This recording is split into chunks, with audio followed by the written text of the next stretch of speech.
দুইজন আফ্রিকান কিশোর কাউকে কিছু না বলেই বাড়ি থেকে বেরিয়ে যায় নিজেদের ভাগ্য বদলানোর জন্য। তাদের স্বপ্ন ইউরোপে গিয়ে নিজেদের ক্যারিয়ার গড়া, কিন্তু ইউরোপে যাওয়া অতটা সহজ ছিল না। পথে রয়েছে বিস্তীর্ণ সাহারা মরুভূমি, মানব পাচারকারীদের নির্মমতা আর ভূমধ্যসাগরের উত্তাল ঢেউ। প্রতিটি মুহূর্তে মৃত্যু যেন তাদের জন্য অপেক্ষা করছিল। আশেপাশে পড়ে রয়েছে একের পর এক অজানা লাশ, যারা একই স্বপ্ন নিয়ে বাড়ি থেকে বের হয়ে আর ফিরে যেতে পারেনি। আর এই রকম দুর্গম পথে কেমন হবে এই দুই কিশোরের লোমহর্ষক ভয়াবহ যাত্রা?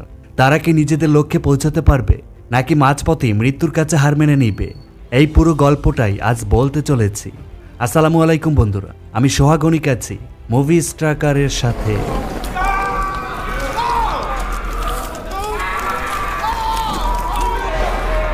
পূর্ব আফ্রিকার দেশ সেনেগাল বিশ্বের দরিদ্র দেশগুলোর ভেতর অন্যতম, যেখানে ছোট ছোট বাড়িতে অনেকগুলো মানুষ নিয়ে পরিবারগুলোর বসবাস।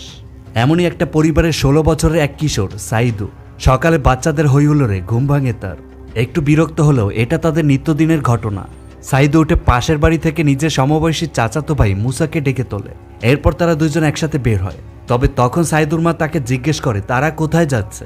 সাইদু জানায় তারা ফুটবল খেলতে যাচ্ছে। তবে এইখানে সাইদু মাকে মিথ্যা বলেছে। আসলে তারা দুই ভাই দিনমজুরের কাজ করত এবং নিজেদের উপার্জন করা টাকাগুলো জমিয়ে রাখত, কারণ তাদের দুইজনেরই স্বপ্ন তারা ইউরোপের উন্নত দেশ ইতালিতে যাবে। আর এজন্যই তারা কঠোর পরিশ্রম করে টাকাগুলো জমাচ্ছিল। প্রতিদিনের মতো আজকেও তারা কাজ শেষ করে নিজেদের পারিশ্রমিক তারা গোপনে রেখে দেয়। তারা টাকা লুকিয়ে রাখার জন্য একটা গোপন জায়গা ব্যবহার করত, যাতে কেউ সেগুলোর খোঁজ না পায়।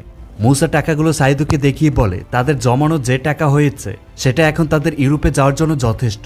তো এরপর তারা দুইজন তাদের এলাকায় একটা অনুষ্ঠানে আসে। সাইদু এবং মুসা উক্ত অনুষ্ঠানে কিছু বাদ্যযন্ত্র বাজায়। সাইদু নিজেও একজন মিউজিশিয়ান, সে খুব ভালো বাদ্যযন্ত্র বাজাতে পারে, আর তাই সে ইউরোপে গিয়ে নিজের ক্যারিয়ার করতে চায়। আর এই কথাটাই ওই দিন রাতে সাইদু নিজের মাকে জানায়। ছেলের মুখে এইসব কথা শুনে সাইদুর মা তাকে বকাবকি করতে শুরু করেন এবং বলেন ইউরোপে যাওয়া মানে নিজের মৃত্যু ডেকে আনা। ইউরোপে যাওয়ার জন্য বের হয়ে অনেককে লাশ হয়ে ফিরতে হয়েছে, অনেকের লাশ পড়ে আছে সমুদ্রের মরুভূমিতে। আর এর কারণ সে সময় বৈধভাবে ইউরোপে যাওয়ার সামর্থ্য তাদের কারোরই ছিল না, তাই তারা অবৈধভাবে ইউরোপে যাওয়ার চেষ্টা করত। ফলে পথে নানান দুর্গমতার মধ্যে পড়ে তাদের জীবন শেষ হয়ে যেত।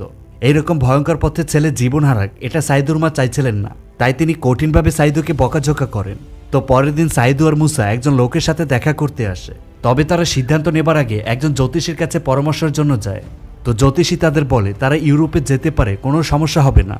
এতে দুই ভাই বেশ খুশি হয়, এইবার তাদের স্বপ্ন পূরণ হবেই।